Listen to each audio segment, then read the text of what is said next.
திருவிருந்து ஆராதனைக்கு முன்னால் ஆயத்தப்படுறீங்க. இதை நிதானித்து பாருங்க என்று சொல்லும்போது எத்தனை பேர் அப்பதான் நீங்க ಆಯತಪಡುವೀங்க. ಅಂದರೆ ನಾವು ಈ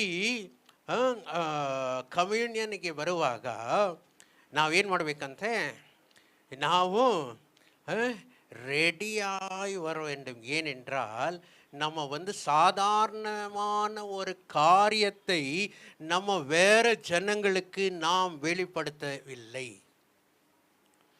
இந்த கம்யூனியனை நம்ம ஏதோ ஒரு மாதத்துக்கு ஒரு தடவை ஒரு சடங்காச்சாரமாக நம்ம இந்த இடத்துல செலுத்தவில்லை. ಏನೋ ಒಂದು ಕಾಟಾಚಾರಕ್ಕೋಸ್ಕರ ನಾವು ಬಂದ್ಬಿಟ್ಟು ಇಲ್ಲಿ ಏನು ಮಾಡ್ತಾ ಇಲ್ಲ, ಬಂದ್ಬಿಟ್ಟು ಕೂತ್ಕೊಂಡು ನಾವು ಈ ರಕ್ತವು ಮತ್ತು ದೇವರಾದ ಶರೀರ ರೊಟ್ಟಿಯನ್ನು ನಾವು ಇಲ್ಲಿ ಏನು ಮಾಡ್ತಾ ಇಲ್ಲ, ನಾವು ತಿಂತಾ ಇಲ್ಲ.